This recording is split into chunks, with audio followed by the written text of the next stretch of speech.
Gagawa ako ng pinakamalaking modelong bahay sa mundo gamit ang ramen noodles. At gagawa rin kami ng totoong laki nito.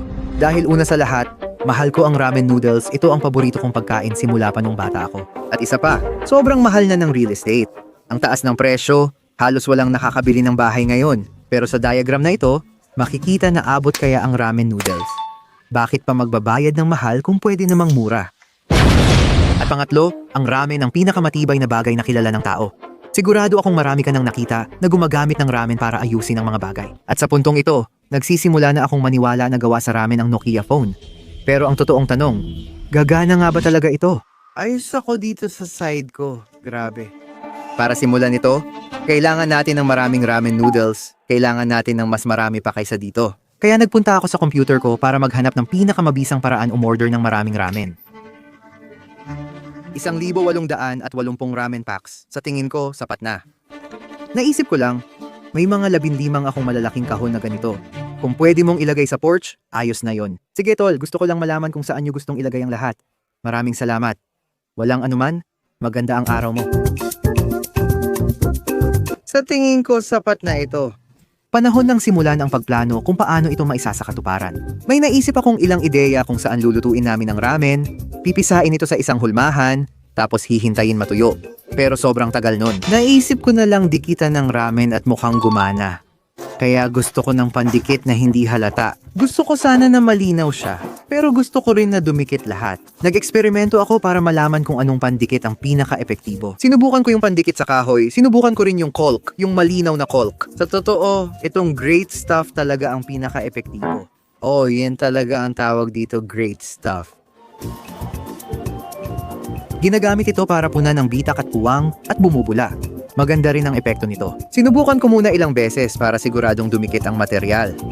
Tara, punuin na natin ang cart ng mga ito. Kailangan pa natin ng isa pa. Di ko alam kung sobra na, pero marami akong ganitong pandikit. Kailangan natin kumuha ng plastic sheet na ilalatag sa garahe at nakita kong talagang kapaki-pakinabang ito. Alam mo yung parang screen na nilalagay sa pinto, halos parang mesh na materyales yon. Sa tingin ko, kukuha ako ng isa nito at ilalagay ko ito sa ibabaw ng ramen. Magdadagdag pa ako ng isa pang layer sa ibabaw para may pundasyon siyang kakapitan. Kung may mabali o matanggal, hindi masisira ang buong pader. Magdadagdag lang ako ng piraso at tapos na. Idagdag na natin sa cart at mag-check out na. 16. Hindi mo mahuhulaan ang gagawin ko. Anong ginagawa mo? Huhulaan ko para sa mga siwang at bitak. Daanan ng sasakyan, daanan ng sasakyan. Malapit na. Gumagawa ako ng bahay gamit ang ramen noodles. Hindi nga. Oo, may video pa ako niyan. Ayos lang ba sa'yo na makunan ka ng video? Nakuha na lahat ng gamit, kaya sisimulan na namin ang proyekto. Hindi ko agad napansin kung ilang ramen ang in-order ko dahil nakakalito ang mga kahon. Nang ilabas ko na sila, saka ko lang nalaman. Malaki-laki ang proyekto namin ngayon. Sa susunod, Maruchin, pwede mo ba akong sponsor? Malaki ang pasasalamat ko kung mangyari yon. Heto ang isang halimbawa kung paano ko ito gagawin. Dahil maganda ang koneksyon ng mga bagay na ito, may ipapakita ako sa'yo. Ito ang komplikado kong plano kung paano ko gagawin lahat, kaya gagawin ko ito sa mga pader. Yung unang pader ay 9 na talampakan ng lapad, 8 talampakan ng taas, may pinto at aabot sa 35 talampakan. Pagkatapos, may 2 talampakang pagitan at 35 talampakan pa. Saka tayo gagawa ng bintana. Hindi pa namin nasusukat yon pero siguro bahala na lang kami. Meron pa tayong ibang pader. 4 talampakan ng taas, 7 talampakan ng haba, at astig din ito. Pwede ko itong butasan kaya makakabit ako ng pako o tornilyo at matibay pa. Kaya ito ang plano ko. Pero dahil dyan, simulan na natin to. At kung hindi mo pa napapansin, nakain ko na ang ramen noodles. Medyo matagal-tagal na rin at natapos ko na ang 5 kahon. At ganito ang itsura niyan. Sobrang gulo. Na-realize ko na kailangan ko ng tulong kaya tinawagan ko si tatay. Ngayon, kasama na natin siya sa trabaho. Tingnan mo itong istasyon. Ito ang braking station, Breaking Bad station. Tama ba? Ilagay na natin ito at sana gumana ng maayos. Nakaayos na ang 2x4 ko. Gumawa tayo ng hanay ng mga ito. Naputol ko na ang screen. Sisimulan ko ng idikit ito at siguraduhing ayos at handa lahat. Pupunuin ko muna ang mga bitak. Tapos dahan-dahan kong ilalagay ang screen sa ibabaw at pipisain pababa. Gusto natin na dumikit ang pandikit sa screen. Sige. Kaya tuloy ko lang pipisain ito kasi yung foam umaangat. At kapag pinisil ko, maglalak na siya sa lugar. Pinakamalaking takot ko ay ilagay itong mga ito tapos umangat. Kasi kapag lumobo sila, hindi talaga sila didikit. Naghintay ako ng 20 minuto at nagbukas ng ilang kahon ng ramen. Tapos, dumating na ang totoong pagsubok. Susubukan ko itong buhatin. Ayan, dumikit siya sa trapal. Buti hindi nagdikit ang ramen. Hindi ko alam paano namin ito mabubuo. Kaya pwedeng magtagumpay o mabigo ang ideyang ito. Sige, ayos yan. Ayos na ayos. Magiging sobrang bigat nito. Oo. May malalaki ka bang kaibigan? Wala, ayos lang. Masaya na ako. Tapos na tayo sa hanay na ito. Kaya simulan na natin ang susunod. At ito ang magiging likod na pader. Kaya gagawa ako ng buong pader para sa una. Kung gagawin ko itong 7 talampakan, kailangan kong maglagay 84 na pulgada ng ramen noodles katumbas ng 21 pakete at sa ngayon, may isa pa lang tayong set ng 3 ramen noodles. Mga 4 na pulgada lang, kaya 4 na pulgada ba ay marami?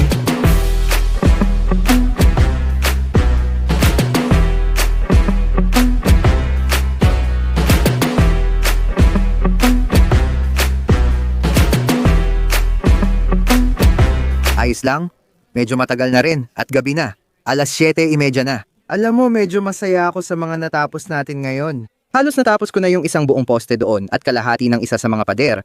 At may isang pakete na nabuksan. Pero kahit sinabi ko yun, marami pa tayong ramen noodles at seasoning na kailangang buksan. Baka ipamigay ko na lang to sa Halloween next year kasi di ko alam gagawin ko rito. Magandang gabi, bukas dumating kayo dito ng 8:00 ng umaga. Pero huwag nyo talagang gawin yon. Kasi matutulog pa ako at magandang umaga. Araw na ng susunod, handa na akong magsipag.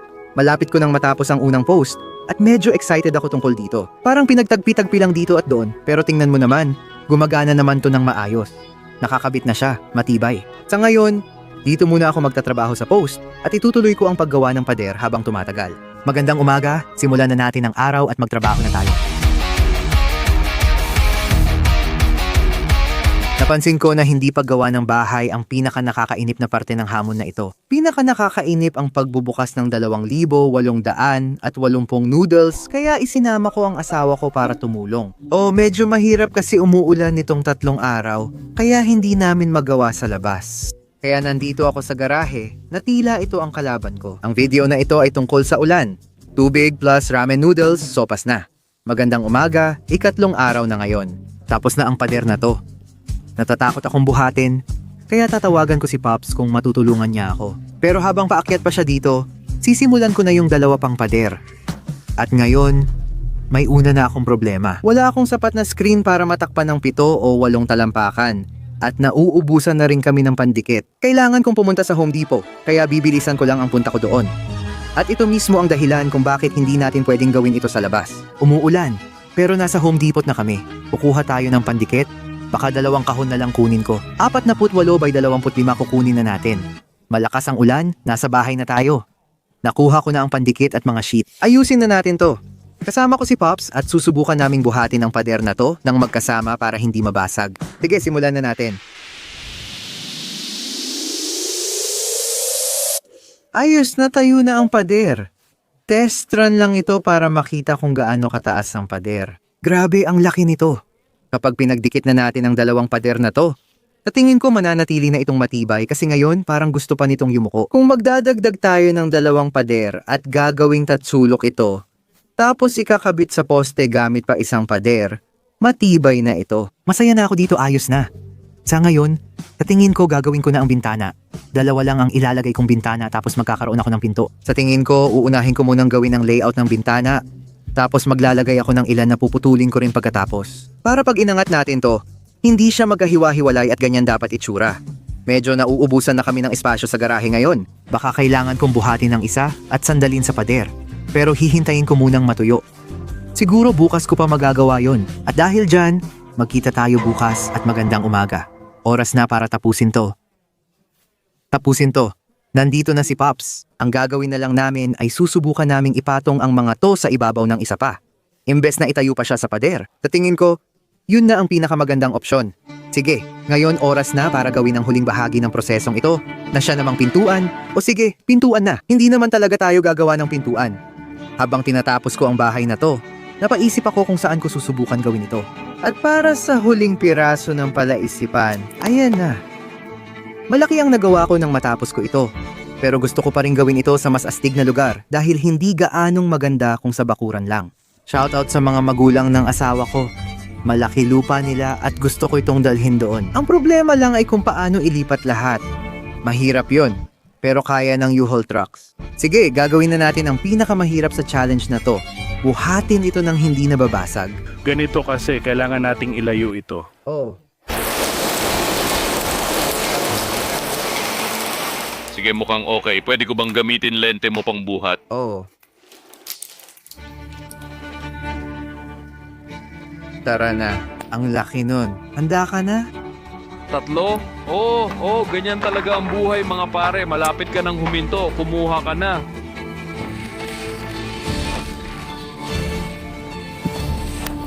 Isa na yan. Oh. Tara na, tara na. Wala akong ginagawa pero enjoy pa rin ako. Ngayon na nailagay na natin yun, ito na ang pinakamahirap ipasok sa U-Haul. Ang bigat talaga nito. Kabado ako dito ngayon. Sobrang kabado talaga. Grabe naman. Ang bigat-bigat nito. Mag-ingat ka dito. Tara, alis na tayo. Iyon ang pinaka-critical na hakbang sa buong hamon na ito sa bahay na ito. Paano natin ilalabas ito? Hindi ko alam, pero nagawa natin. Ika-7 araw, inilagay namin lahat sa U-Haul at nagmaneho papunta sa lokasyon. Talagang umaasa akong hindi ito masira sa loob ng U-Haul. Kumusta ang ramen sa likod? Ka lang. Ay nako, sana hindi ako mamatay. Sige, huminto lang kami at mukhang nandito na kami. Anong nangyayari? Kumusta ka? Dito mismo tayo magtatayo ng bahay. Sana talaga ayon sa plano ang lahat. Sa tingin ko gusto kong kunin itong mga 2x4, ibaon sa lupa, tapos sandalan yung ramen sa mga 2x4. Medyo mabigat ito pero sulit subukan. Sige, simulan na natin.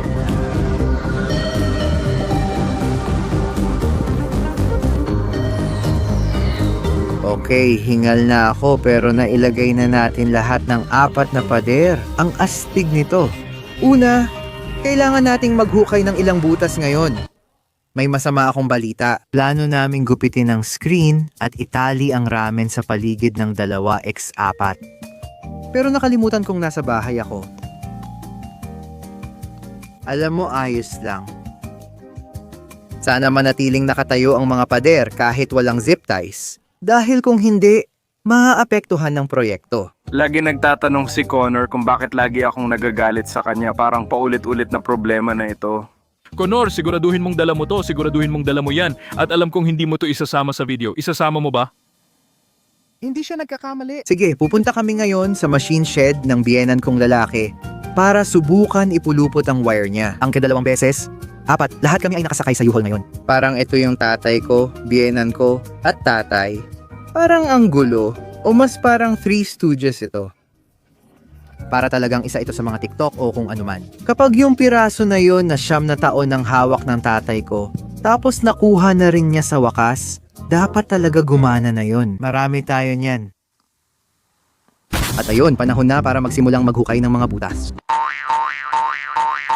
Nako, kayo na ang maghukay ng iba kasi natatagalan ako dito sa isa. Di ko alam kung sasabihin ko na o hintayin matapos kayo maghukay pero may post hold ako na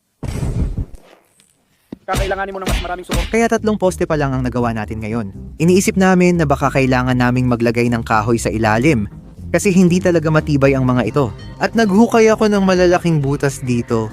Matagal ko nang ginagawa to para mahukay ang mga to. Susubukan ko lang ikabit ito gamit tornilyo para makita kung kaya nitong humawak. Kung mapapako lang sana natin ang ramen sa kahoy, mas maganda.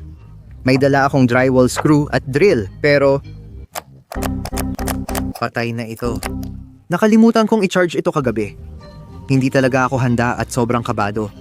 May reserbang pader ka? Paano kung bumagsak? May reserbang pader ka? Wala ako. Pagkatapos ng ilang technical na aberya, Oras na para buuin ang bahay na ito. Sige. Isang maliit na hakbang papunta sa pagiging ramen noodle house. Baby!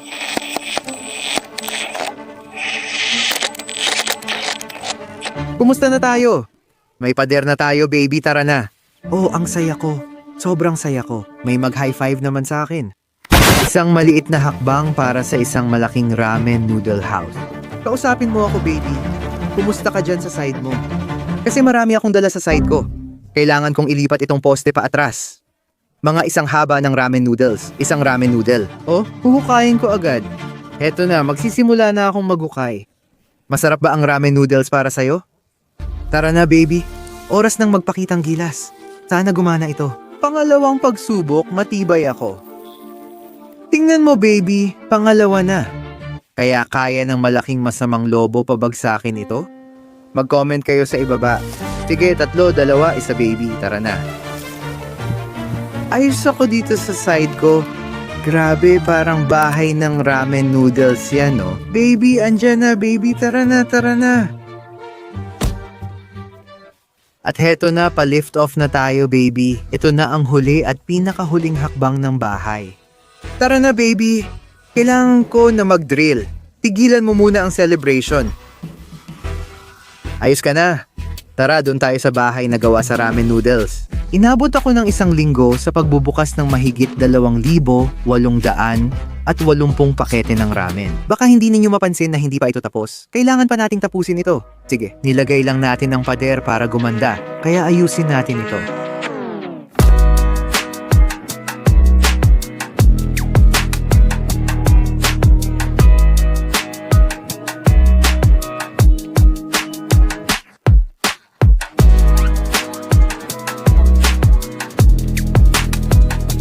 Mga tol, nagawa natin ito.